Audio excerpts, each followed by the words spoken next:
So, Guborg, what do you have to say? Because we have an Astralis match right now. What do you have to say, Guborg? Ooh, Denmark for helvete. Okay, Guborg. He's fired.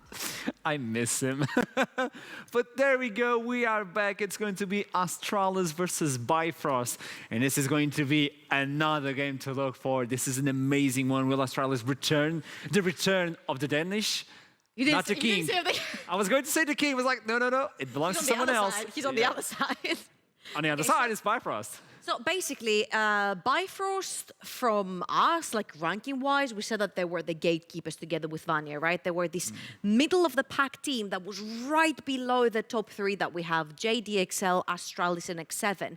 Now, of course, seeing Bifrost perform and seeing Astralis perform, I feel like they are very much on a very same level, especially since Astralis have a lot of struggles with how to convert their early game leads into the late game leads, and they go into a hold, usually in the mid game. I feel like Bifrost are very fast into capitalizing on these mistakes, especially I'm going to take it from the mid lane where it's Fury, and I think the mid lane matchup is going to be one to watch. Yeah, we're looking into the team of Astralis. Just had a rough week. Can they pull it off versus Bifrost? In my opinion, Bifrost a little bit up ahead versus Astralis. At least from what we've seen, Bifrost were able to be steady, like to control. They're rock solid on what they do. Astralis just faltered in. As we jump into the Champions Select, there we go. Easy peasy. Bans. What can we expect? Because I think we're gonna see the same things, right? We might see an Akali ban right here because I think Fury is an insane Akali player, and you definitely don't want to have it up. But also on the other side, you can have it on Cress, you can have it on Carlson as well. So maybe it's going to be a red side ban here. Diana for sure are the picks. I'm expecting maybe something like a Thresh or a Caitlyn ban to come through as well. But so far, it's usually these champions that will create a lot of havoc in the early games, such as the Diana, the LeBlanc, the Twisted Fate after 6. There's the Akali ban that we're talking about as well. I think it's a no-go to give it over to Astralis, but also on Fury, it's very dangerous. you know, I love the predictions. I love the predictions. She sees a future. Akali is going to be removed, but what about the junglers? Will Xin Zhao be able to go through once again? Yeah, for sure. I think Hecarim as well. Lee Sin might not. Taxer is an absolute madman onto the Lee Sin.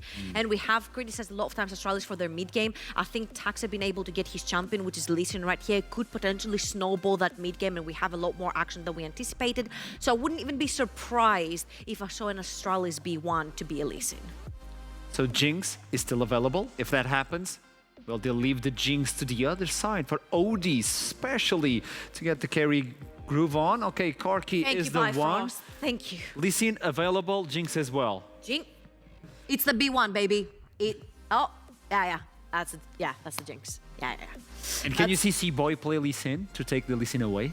Very easily. Very easily I could see the Lee Sin, but I could also see why you would lock the Xin Zhao here, because whatever your composition is, I think Xin Zhao just fits it perfectly together with Viego, right? But I feel like Xin Zhao is, like we've talked about it, one step further, because you can create engage, you can disengage for ADC as well. This is gonna be a bang, Aphelios, Lulu, lock it down for the bot lane, get over with it.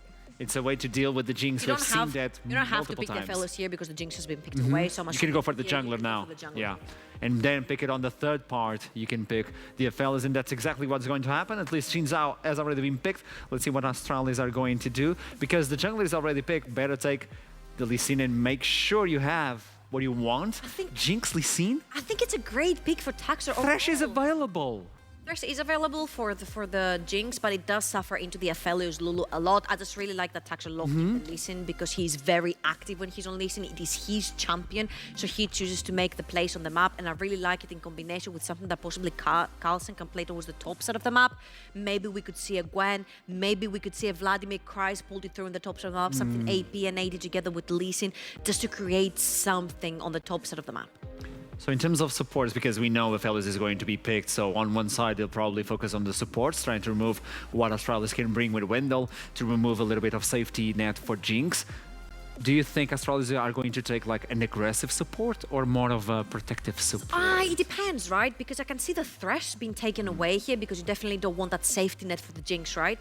So I'm expecting Bifrost to take the Thresh away, but then you have supports like Nautilus or Leona. I think a Nautilus is really good versus an Aphelios because you can reach him towards the backline, and Taxi can have follow through with it as well. So Nautilus wouldn't be terribly bad versus a versus the Aphelios, but then you suffer a lot in lane. Anything that plays against the Lulu plus Aphelios will suffer a lot because they have a lot of poke, and if you have a melee support versus a Lulu Aphelios, the melee support is going to suffer. So I would like something that could possibly create a segue down the bot lane for the Lee Sin as well, create some CC lockdown on the bot side of the map, pick onto the Aphelios, so Taxa can have a multiple lanes to play through. Give me the Pike. I would love to see a Pike. I know it's not going to be picked, but who knows? I would like to see that one. Okay, it's going to be the Gwen removed from Bifrost on this second part, as we're trying to get that vision going on. Vex is also removed. Let's see if they're going to trim out the champion pool in the mid lane for Fury. It's going to be Syndra, so another control being removed. Corki as well. It's getting a little bit dim on the mid lane. Orianna is still open up and available for Fury. You also have the... I'm just not going to go further. We need predictions or Guru trouble. It is Guru trouble. If they lock it in.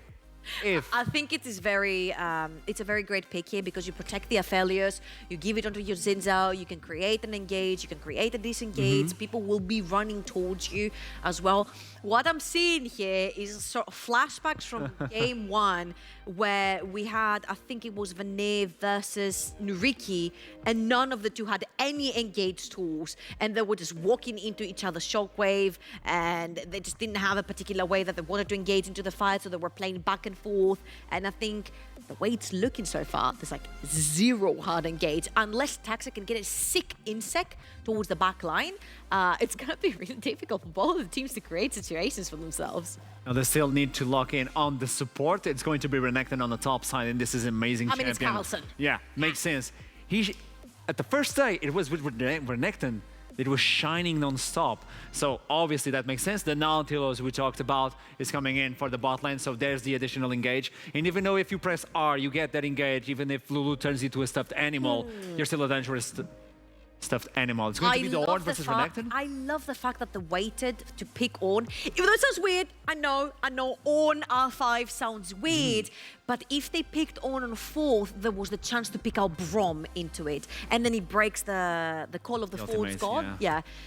So I really like that stuff because Bifrost have created a very good front-to-back composition. I really like the fact that they entered the engage there as well, because Ornn R5 makes sure that the horn will go through and the goat will go through on the engage, so you don't have problems with this. On the other side from Astralis, I really love the fact that Carlson is on the Renekton because he had been fighting a lot of flanks every time he plays the Renekton. You've got the Nautilus to get into the backline, you have the Victor to protect your Jinx if need be, and then Taxa can also create situations. So I think all eyes are on the Renekton Lee Sin combo. On paper, Astralis have picked a really good composition. Bifrost are still waiting steadily as the gatekeepers to the top of the standings. But sending it over to the casters, the voices that are going to bring this game, Initialize and Imera. Well, we are back and the jackets have come off, the sleeves are rolled up, we are ready to get into game 4, and what a banger it's going to be. And though Bifrost's coach might be called Dress to Kill, we're just to chill out here, and we're going to brave that frost. I've been sat here the entire break thinking of that, don't you dare wave it off. So anyway, that draft, I mean, again, I'm actually going to very much mirror what Trouble was saying. That R5 Ornn just felt like checkmate. Felt like checkmate because you're sat there thinking, you now have someone that can zone and frontline with shields from Lulu against a team comp which does not have the same. You know, Renekton is really going to struggle into the Orianna Ball. It's going to really struggle into the Searing Charge and everything else coming out from Bifrost. I think Bifrost have come out with a massive front-to-back advantage. That's what you love to see out of a final pick there. Solid draft strategy that's come out well. Of course, it's all well and good having a perceived advantage from the draft. You know, definitely well argued there by both Trouble and Imera now, but... I just steal other people's analytical points, you know. Have set themselves up with a very early level 1 bush bait with the Nautilus, but decide they're not going to find anybody, will drop a ward, and that will be all said and done.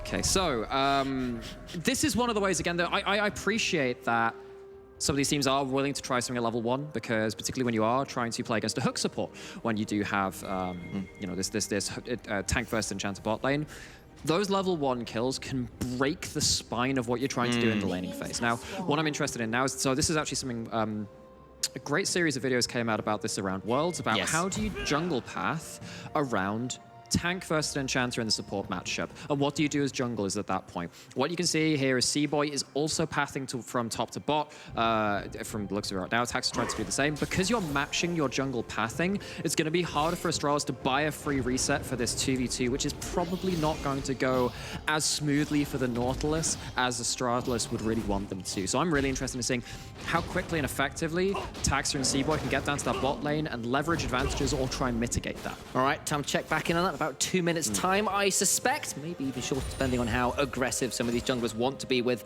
potential level 2 ganks and rotations and all the rest of it. Taxa going from blue, might be go blue-red, could go blue Raptors red. But really wants to make sure he can be there to affect this enchanter. In fact, interestingly enough, the Lulu of Aphelios is not So shoving. maybe this is, as Papa used to put it, the next level, where you're like, okay, enemy jungler is probably going to make their way down bot early, but what if we don't give them what they want in terms of an ability to affect that bot lane? And that means that C-Boy can go do a full clear themselves. And that means that, of course, you're going to have a reverse clear now probably from Taxa, who's gone blue into red, going to take camps right the way up the top of the map. Now there's no advantage, but what that means is that actually that some of the smaller camps from C-Boy are going to be spawning slightly earlier. Whereas, yes, you're going to lose, 30 seconds a minute on your first buff respawns. C-Boy's second respawns on camps are going to be up a little bit earlier, and C-Boy's kind of got a bit of an advantage in the jungle matchup that way. Relatively astute there from Chris Berg and Wendell, though, to roam into the blue side jungle, drop that ward and Okay, say... that's important. Yeah. Okay, getting the look, micro advantages from what they've been doing. Okay, look, well, now that the wave is going to shove out that early gank from Tax is not really so much of a possibility, maybe instead we can prevent C-Boy from doing the same for us because we've been a bit overshoved. But be a decent hook there, though. That's a nice fights start. abound. Yeah, it does have Severum Onslaught available to try and turn that around, and just throw out the Moonshot as well. Taxa is around, maybe looking to abuse C-Boy, who has thrown out Vision Cone necessarily. You can't fight over this, because if you're going the same direction as junglers, you need to have priority. They've lost that. There's a smite on Taxa, looking to trade it with the Q. That's the hook in, gonna be taken away by Taxa. Exhaust comes down, is necessary. Crest is here as well, hopped over with that Blast Cone from mid lane. And that is the flip side of playing junglers pathing from the same side of the map in the same direction and not having lane priority. Fury doesn't have that over the mid lane at that point. Bot lane has basically been seeded at that point. Aphelios doesn't have access to the wave. Lulu's not helping with it either, probably afraid of just the hook coming in at that point. And now that's kind of lost some of that advantage, which had potentially been given over to C-Boy. And I really like some of the decision trees that both teams went through there. That was actually quite nice. I like that, You saw, obviously, Taxa trying to get down early by skipping some camps to be there for a potential early gank. OD and Duel in turn saying, okay, we don't want to shove in case that happens, and giving C-Boy the chance to full clear, and then the response from that for the ward to go in the jungle, that chain of events and counter events, really cool to see. And this has been really cool to see from Astralis talent so far in the NLC as well, where actually their early games up, they're stable, they're solid, they are meticulous. The problem is when they get into that mid game, and they don't necessarily have the leadership that they need to play make their way through to a victory. We did, after the first week, call both of these teams part of our Elite Four. Now those lines are very much blurred, it's not as simple as that, but both of these teams are looking to solidify their trajectories towards the top, or stabilize in the case of Astralis, as they did kind of get knocked down in that second week. Now, coming into this game, I have to say that I thought Bifrost were looking like the more exciting team. They were playmaking a lot better, but immediately off the bat, Astralis seemed to have a cool head on their shoulders, at least for this early game so far. And then let's see if they can continue that over to a mid game and try and mitigate some of Bifrost's playmaking ability. Indeed, and I think probably at this point it is worth having that chat again, because Astralis went from 2-0 to 2-2 last week. It was not pretty. Bifrost at 3-1 have dropped a game to, I believe it was X7, I think it was who they lost to? Excel. Excel, sorry, to Excel, there you go. That was the Diana Yasuo combo into the ill-fated Vladimir Gwen. That was a really good Thank you very much, as Shikari throwing out some nasty damage into that wall now. A little bit shy on mana as a result, but does force the reset. But either way, Astralis desperately want to bounce back. From Cress. And indeed, Cress has got a good wave position to continue punishing there, and Fury has got to flash away there. And this is a lot better from Astralis, considering the last week was slow. It was it looked a little bit aimless at points. Much better stuff thus far in this early game. Bit of a bounce back from an unfortunate week 2. So Fury tried to at least hold into his flash as long as possible, and sadly has to use it anyway because, of course, the Nautilus comes through with the auto attack, and that hook around the minions. I mean, curve the bullet's one thing, curving a giant old anchor, we've seen that many times in League of Legends. And Wendell, who has been, I mean, I remember, actually one of my very first casts in the UK scene was when he was back with the artist formerly known as Wendell Bow in the NLC Indeed. Full Open a season or two ago, and he was absolutely diffing supports back then. Good to see that he still got that upper level boy. available, but as I say that, might be running into a C-Boy. Yeah, Seaboy was debating going over the wall there, but actually Wendell is quick enough on the retreat. Of course, did still have the dredge line to pull their way out to safety.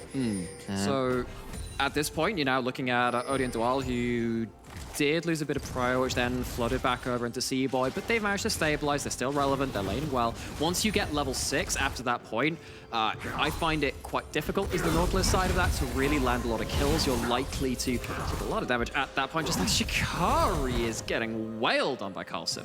Does still have the teleport and has yet to really back, of course. It does get to build a lot of his items in lane. Picked up that Bramble Vest nice and early, but will now be forced to reset with the health bar so low down. Tried to out-mind game the stun there with the Bellows Breath. Didn't quite manage to make it. Like, it's less enter Shikari, enter the hunter, more like enter the hunted. Yes, at that point. exit there. But that's kind of what happens with actually Renekton and into the likes of Ornn and Sion. Indeed. Can very much fall behind early, but you just become a team fight menace. Well, one can say your laning phase could be destabilized.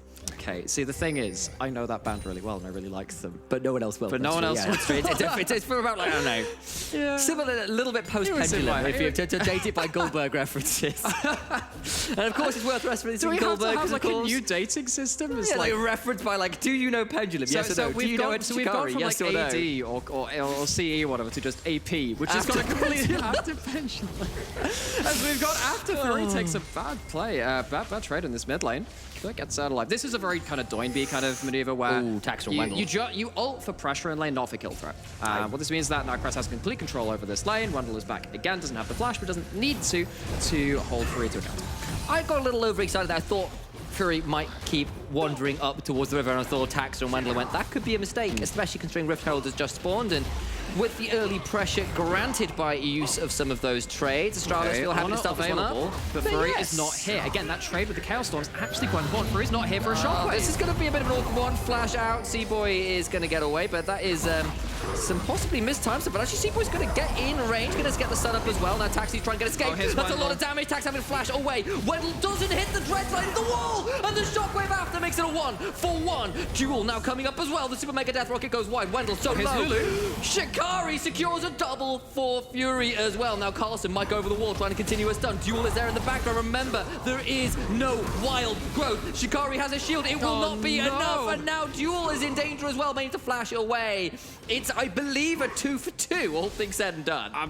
That sounds about... You know what? I'm going to trust you on that. We'll call it a day on that one. Is going to get a replay and hopefully get to track those a bit more. But again, we can kind of see this flowchart, these decision trees coming into this play. Orianna is not in place here to respond because of the Chaos Storm dropped a little bit earlier. Shikari tries to commit with Seaboy, try and find themselves the Herald. It does get taken by Taxa. But at that point, Fury's found their way back. And then it comes down to actually who's roamed first, who's rotated more cleanly. And while the shockwave does come through, Wendell was there a little earlier. If that hook did curve around the wall just a little bit more like we saw a little earlier, might have led to a more impactful fight.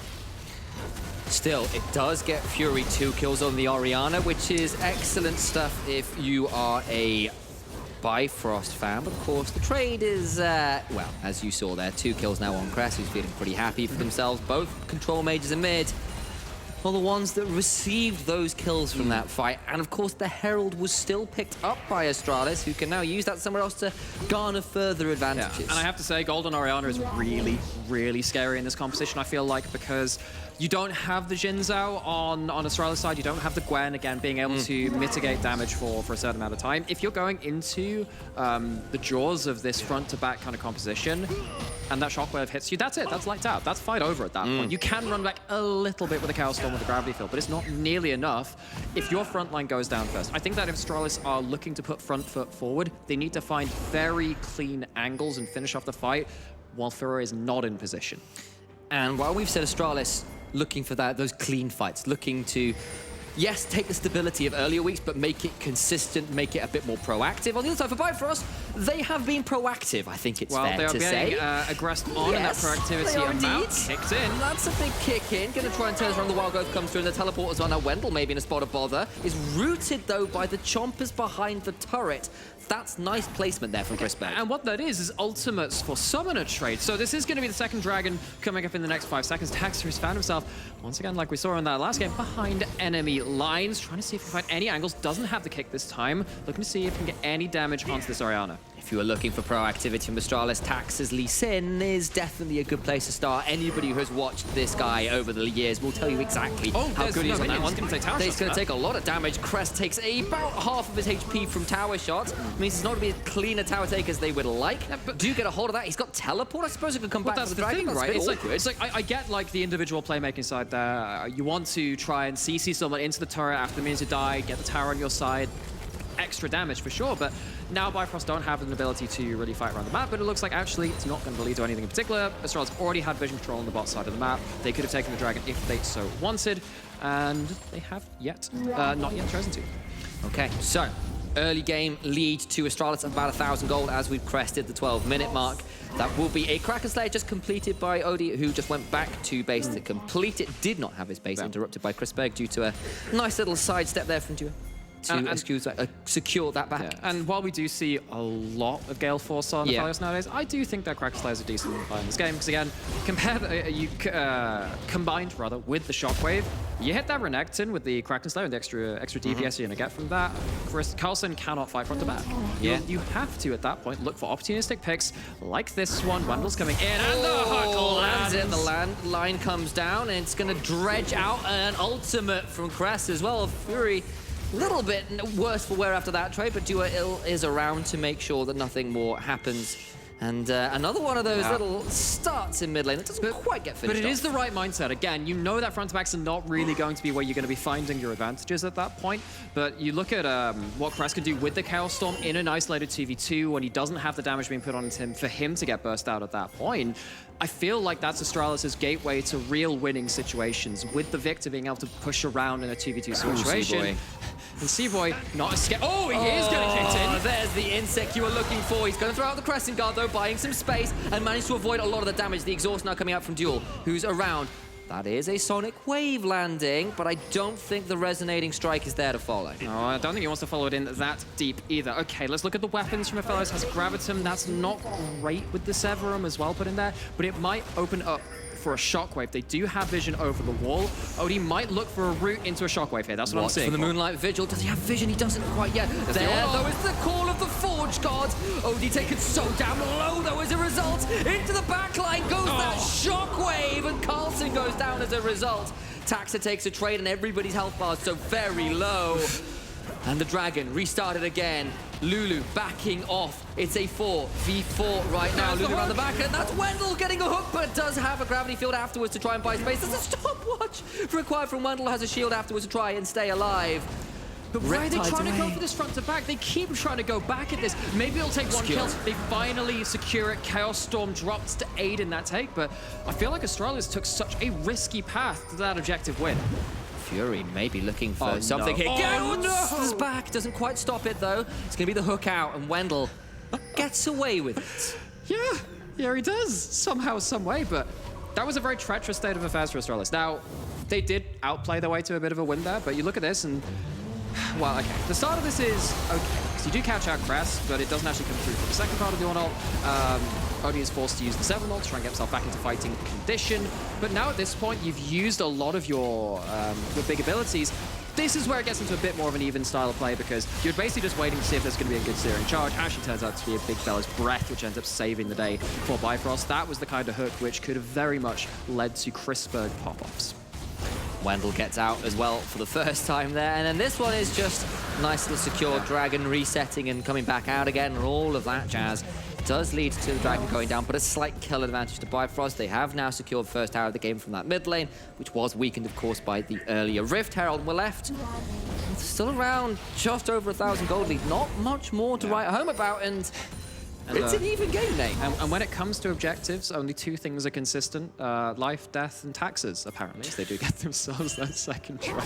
Taxes. Yeah, that's the one. Well, Fury's gonna have to be the next one who's All gonna right. have death on the menu. Has the ult put into him? Whether you want Taxa, this, he's going to go in, does land the ward, but flash from Fury will get him out to safety. Okay, so Fury keeps himself safe. It is a flash away, and they have those 3 kills. They have every kill that Bifrost has, which again is really good for dealing with the Renekton, really good for dealing with Lee Sin once they're stuck in amongst it in the front line. That's going to be very important when it comes to those front lines. But if you are out of position, then you're looking at Tax on the other side to really punish that, kick them back. And now, of course, they have the summoner advantage, they will do. They have an overlap, or rather a non-overlapping part of their summoners to try and abuse that. And that will probably lead up to the next dragon as well, thinking about it.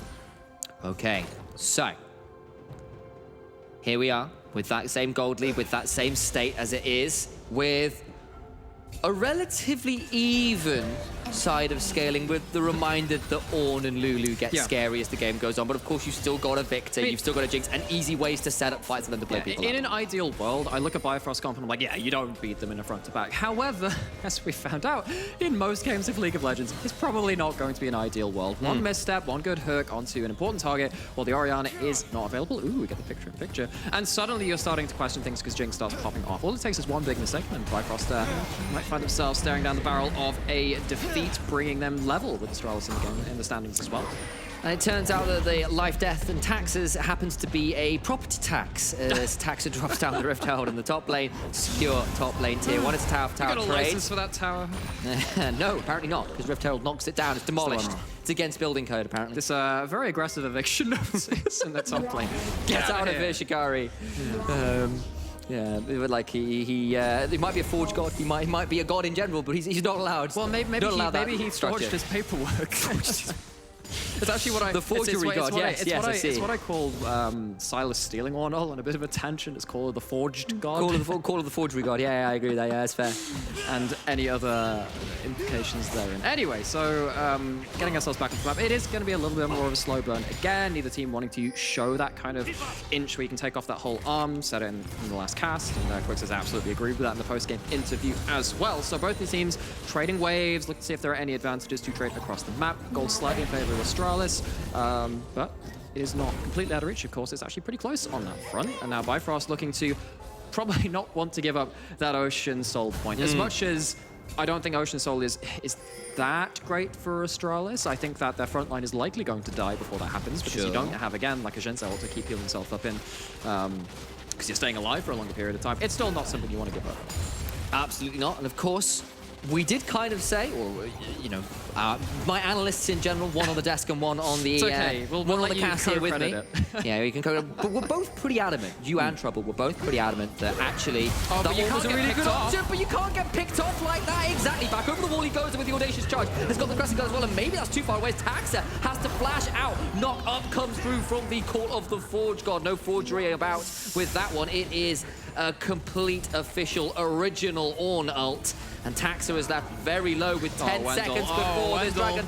Wendell gets to hook out. He's managed to get away with it again. And actually, it's Bifrost to have the inside track here into the dragon. On a flank. Again, multi-angle fights do not suit Bifrost. If Carlson can stick to the flank, that's important. A lot of ults got used, but Shockwave wasn't. Moonlight Vigil wasn't as well. Plus, Odie has perfect peel back and reset auto combos. The Crescendo, it's the Calibrum. It's putting out turrets. It's putting out DPS. Carlson's on vision. Taxa has had no camps to heal off. He's still at 20% HP, but they're going in anyway. Seaboy so low. Carlson is polymorph. He's exhausted. The Shockwave hits too, but nobody yet is dead. The Dragon's down to 2,000 HP. The death ray goes wide. Bellows breath from Shikari. Then that will be the Dragon. She's got into that Moonlight Vigil empowered. Gonna try and get some more. Moonshot goes wide. And that will be the end of it. No one is dead, and the Dragon goes down to Bifrost. But you can see how hard a game it is for Carlson, this Renekton, who's so used to being a power pick in this current meta. And the top lane state of affairs cannot breach the bulwark of Bifrost's front line. It's just not happening. He finds an angle, but the ultimates aren't there to follow up on it. They try and find something before the fight starts in earnest, but Astralis cannot land the necessary damage onto the key targets. And what is it? You got this giant primordial divine dinosaur in the name of Renekton, who looks at Lulu and gets turned into a small magical rabbit for a solid 2 seconds there. Then gets exhausted. It's like, what do you do? That sounds like a future like animated movie. Like Probably. And I there's can like, see that. I feel DreamWorks taking notes right now. Oh gosh, you can call us later. IP and all that other stuff. So anyway, waves being hoovered up across the map yet again. We have Aphelios stationed in the mid lane, and one thing that's kind of just happened ever since probably like Season 10 is AD carries just being stationed on mid lane duty for, well, just ad infinitum. In Season 9, we had a bit of Kai'Sa, Xayah kind of going off the side lanes and pushing that out. Just having your support and AD carry being able to get to the fight so much quicker has been the name of the game for the last couple of seasons. And it feels like, as much as Chrisberg is waiting for that one moment, he doesn't have much agency himself to make that happen right now. Whereas Aphelios on the other side, as much as I do think that Jinx is overall a good pick into Aphelios has the agency right now, depending on the flavor of weaponry he's got. Okay. 1 level off ornaments as well for Shikari. That is another massive increase in gold value. You know, as I well. just forgotten about that. I was like, wait, that makes it even worse. I am pretty sure I've got most of the appropriate ornament names down. Well, we're looking at probably the Deicide, would it be, for the Kraken Slayer upgraded? It does that. Deicide is from Divine Sandra. Wormfallen Sacrifice Sacrifice is what it comes through. That's a very fancy noble name. I like that. God damn it, I know some of the ornaments, but not nearly enough of them. As Bifrost, know the name of this game, though, is apparently mid-priority. We have Dragon not quite up yet, Baron on the table, and Vision of Baron all over to Astralis, but what you can do is hold Astralis accountable by saying, we're going to go push into this mid lane. You can't go start Baron, but they can land a hook. Oh, that's the hook they were maybe looking for, but out comes the Whimsy trying to buy a bit of space. Turnaround damage from Odie is disgusting, because of course that's a Glacial Nautilus, not an Aftershock one, and takes a lot of turnaround damage for the temerity of hooking Lulu. Okay, you're gonna have to explain to me what temerity means, because I know a couple of words, but that one's new to me. Temerity? Yeah. It means a few things, depending. And I believe, in context, it's sort of like the audaciousness, effectively. Oh, okay, cool. Well, that's very relevant to that. And look at the audacity of Fury pushing up in this top lane. The temerity. Oh dear, yeah, that's unfortunate. How dare he go that far? I'll double check the official definition. I'm pretty sure I'm okay with that one. Someone might have to check me in chat. Who knows? And we can definitely not have to double check what was used in that confrontation. Though Shockwave leads to nothing, Flash taken out again, and so once again we're going to have summoners not overlapped for important objective fights. So Fury going to be sat there without Flash, without the ability to reposition or escape some kind of very dangerous CC. Chrisberg hoovering up that farm as well. Of course, junglers at this point have to forfeit a lot of their camps because these carries really want their next damage items to be able to have that extra arm and a leg up in those front-to-back fights. For your edification, my friend. I don't know what that means either. It means temerity, specifically, not edification, is excessive boldness or confidence. Huh. Cool. Semicolon. I appreciate that. Audacity.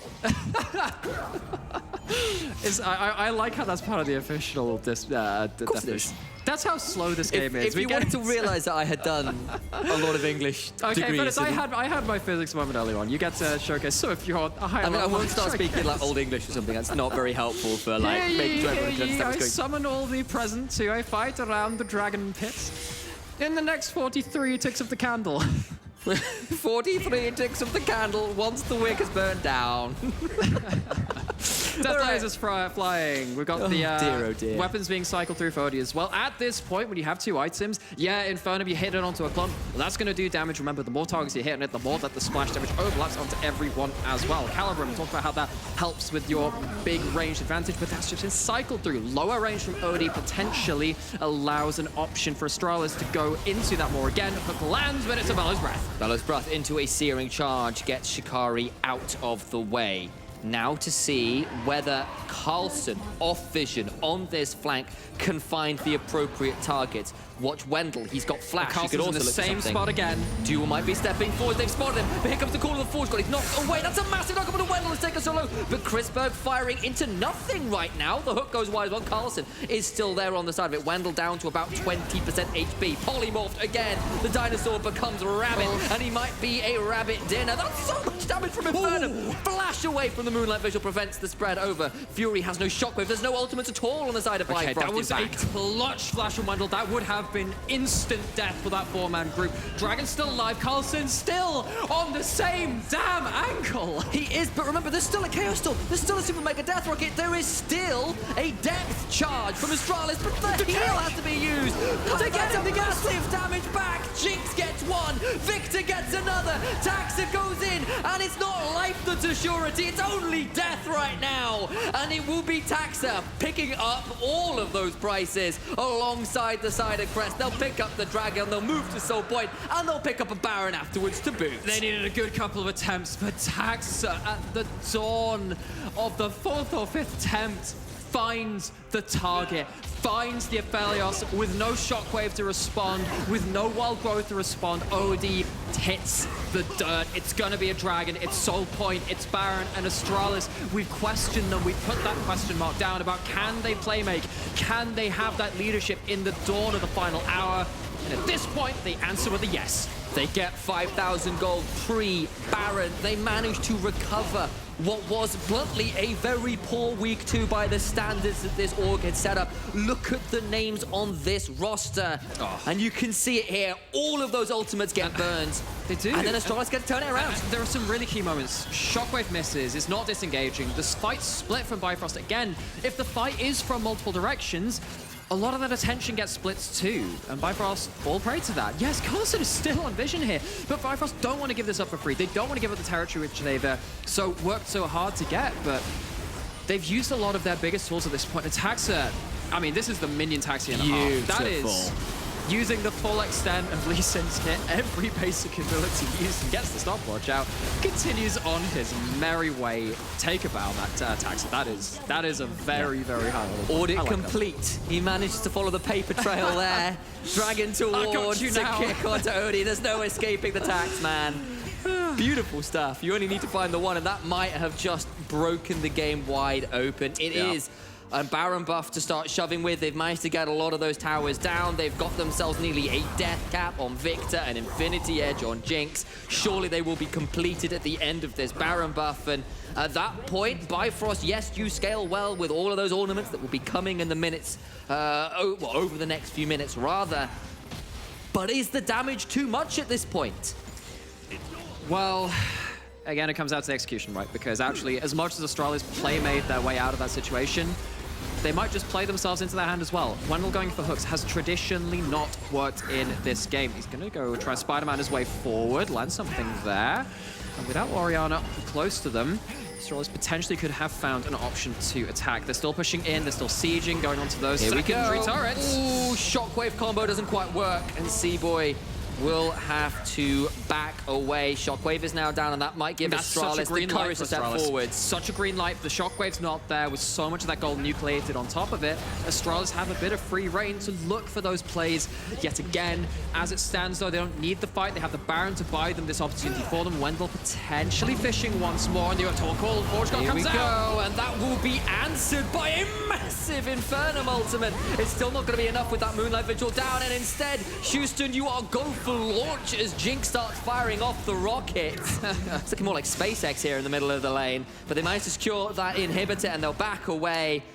And Bifrost just don't have the tools in hand. But it didn't get a kill, so I like to call it a super mega meth rocket instead. But either way, Chris, trading ultimates with the other. I've got a lot of those today. I should probably tone this down. Okay, well, you know what? That's a conversation to have. Super mega mild damage rocket. You lose like 20% of your HP, you know. It's not death at that point. Is it super or mega at that point? Is there like an overseer council? Is there going to be like some It's like a bottle rocket. It's, you know, like you get the Mafia Jinx when she starts firing champagne rockets. Those basically seem a little bit more than a bottle rocket, though. C-Boy taking quite a lot of damage at this point. Infedge just completed alongside a stopwatch for Chrisberg. Chrisberg actually at this point probably eclipses the Aphelios on just auto attacks alone. You do need to have those big old combos coming in from the Aphelios. I think actually at this point you probably are waiting for Calibrum Crescendum yet again, waiting for Astralis to come into you, playing around the turrets, around the auto attack resets and all of this stuff. But Bifrost haven't managed to pull off the ideal team fight yet. You can see what they're angling for. You can see that they're trying to pull that off. It's just a little execution heavy right now and they've not found it. Victor appears to have unraveled the secrets of magic and picked up the Archmage's cap there. Rabadon's death cap in infantry now as well, 402.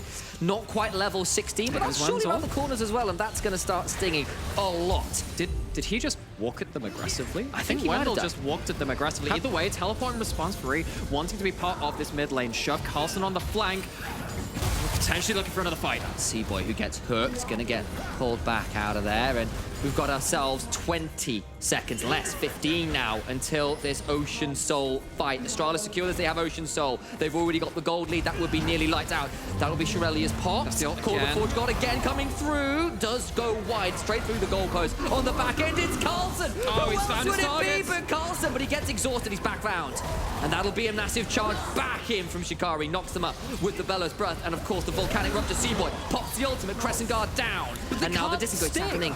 The damage is sticking. Wendell's going in. He takes so much damage in turn. That's the Chaos Storm down as well. Seaboy's so low. He stays alive, and the Infernum Moonlight Vigil secures the kill. It's another very mediocre death rocket there from Chrisberg that doesn't do all that much. Seaboy over the back is around but low. It is a 4v5 right now, and in Teleport comes the back in. teleporting back in. Seaboy doesn't want to trade his health bar quite yet. Look at Taxa, look at Crest. What can they get done? Can it be a steal? Shikari is going to pay bounce, but Taxa's found his way to the pit. He needs to potentially find his way out, and it's secured by Seaboy. It's the bounty as well, and Astralis get out with their tails between their legs and a defeat behind them. I mean, pop goes the Wendell. Infernum finally finds its mark. Pops across about 3 members of Astralis, and as much as Astralis probably do have the disadvantage in the front to back, even with some of this gold being built up, Bifrost struggled really to land the necessary damage. I'm actually wondering if Fury is holding the trigger a little too long on those shockwaves. I'm wondering if he just says, screw it, let's just kill the Renekton and fight off of that. He's still not really been calling out those targets, maybe holding out for the truly huge, ferocious shockwaves as more people clump up into them. So it's not going to be the Ocean Soul just yet. More regular dragons to be found. Seaboy a little far out from his team, but Lulu is... Oh, no, you don't want to be jumping into that. I That think was both almost of disastrous. us began clenching there, and rightly so, as those were... There was a vision ward away there from absolute disaster for one of those two teams. Astralis over started the Baron, and maybe, just maybe, despite the gold lead, despite the potential gold, you know, just the item advantage for Astralis, they're starting to get a bit nervous. Wendell needs to be afraid. That's Shirelia's pop. Upgraded Shirelia's, by the way, is the Wormfall and sacrificing for Odin as well. Call of the Forge God gets Chrisberg knocked up. A little more to be found. Astralis pull off the Baron, and Bifrost back away as well. So there are super minis in the mid lane hammering onto Bifrost's base. Because it's not a side lane, they won't take a Nexus Tower on their own. So Bifrost are happy to leave this for now, lose some farm, kill some minions in the mid lane so there aren't more waves stacking up into it. But Bifrost are finding it really, really hard to enter the river. They normally want to do that through this larger entrance just down to the south here on the screen through the river brush, but they're trying to do it through Chrisberg. the choke point. Chrisberg Glad is he didn't seen walk as that water way. over the wall. They have vision on the objective. They know it's not going to be started, and Bifrost managed to find a tenuous balance which stops Astralis taking an objective or taking a fight. You saw every member of Bifrost suddenly turn towards that river wall, just on the off chance Chrisberg walked by like- that way to get to mid lane. Doesn't, It's like gets away. dropping a chip on the sand in Skegness, the seagulls. Oh my days, there's going to be a recall. Just gets out there, does Carlson. That was mighty close to disaster. We've said that a couple of times on the inside. been very close. There's been some serious fishing games going on. And once again, if Astralis were to win this, it turns around some of those narratives we had from week 2, which turned around from week 1. They have to solidify their trajectory one way or another. Bifrost looking to push up further and further, but they have to get through Astralis, go up to that 4-1, beat those big boys at the top of the table. Taxa going forward again, taking a lot of damage from Odie, who has that upgrade, has the Wormfall and Sacrifice, has 3 items. These AD carries are ready to rock and roll and rule the team fights. And I have to say, I'm getting nervous for Astralis. It's happening again, Nymera. It's happening again. These mid to late game scenarios suddenly get awkward. It might be all over here as Wendell goes in, but might be going out. Shikari gets locked in place by the Flame Chopper. As Zap comes out as well, Seaboy is going to be forced to use the Crescent Guards. The gravity field comes down. Big ultimate down from Seaboy there.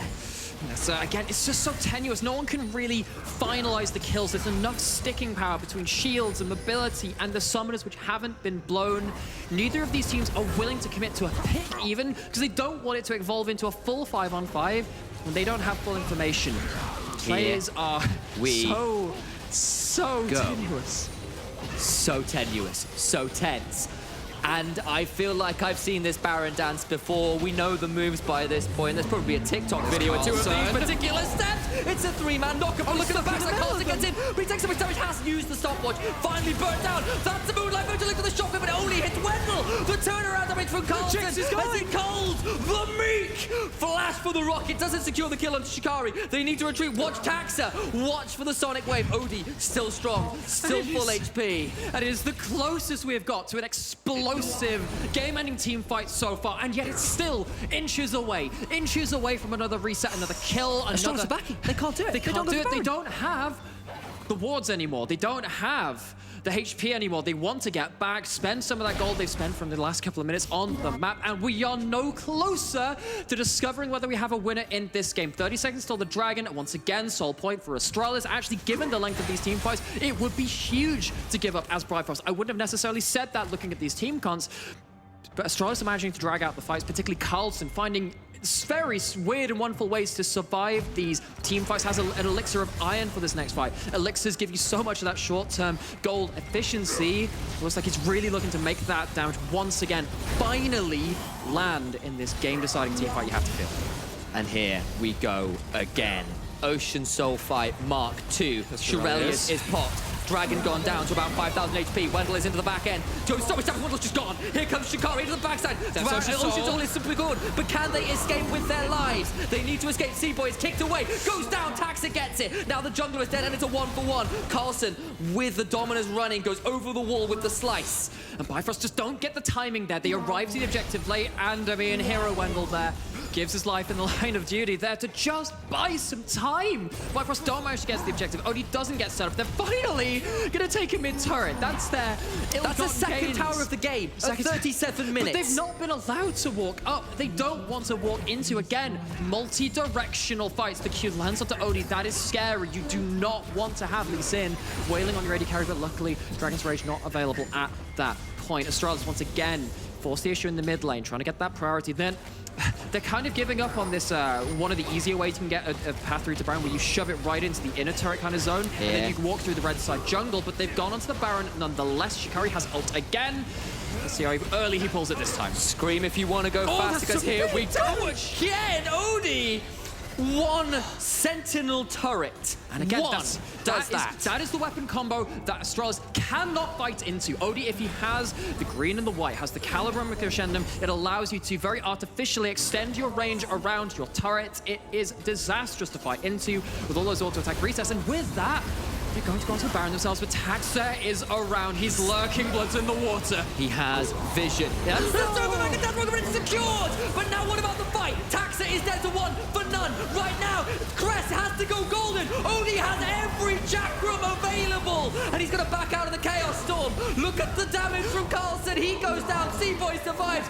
Wendell and Chris Begg alone against the world. Shikari goes searing forwards. Wendell needs to Spider-Man further. He'll get slowed by a Volcanic Raptor's Fury. Flashes for the command attack. Dissonance. Stopwatch will buy no time at all. Seaboy shuts it down, and Astralis, not again. Surely not again. In the late game scenarios, they're about to lose, maybe. They just... Okay, what happened there was a teleport to the mid to try and buy something on the way. Wendell understands if the wave gets to the tower, that's it. That's lights out. That's 2 and 3. That's Bifrost shooting ahead of you. That they have another teleport. They have another minion. They have another win. They might do. Look at the death time as Crest will be up in 10, Carlson in 15. But Chris Berg critically isn't up for another 30 seconds. Taxa goes in. He kicks away the AD carry, but he's now out of it. He's used the Dragon's Rage. The towers are gone. It's so late. There's so much damage. The shockwave onto Crest. And Bifrost do it again. They do it again, and Astralis, they look cleaner than last week. They look more confident in the early game. They find a way to teamfight against what seems to be all of the odds. But they don't end the game. It takes one mistake. We've had so many games today where it's just that one mistake where, whether it's the dive on the top tower from Eminem, whether it's The Leon are getting caught out a couple of times, whether it's just that one team fight around that Baron, which just seals your fate. These teams are so ruthless in the NLC. And Astralis are going to have head in hands after that one. They're going to feel so we did for a bit too. frustrated. So frustrated. You gotta And feel it's- for them. You And it's gotta feel 3 for in a them. row. Goldberg, wherever you are, I am sorry. Bifrost, wherever you are, congratulations. Well done on holding on. That was a hell of a ride. And speaking of NLC's wild ride, we've still got one more game. So we're going to cut to a break. I need to catch my breath. And I'm sure Akaron will be back after this to talk at the lot of you. Stick around.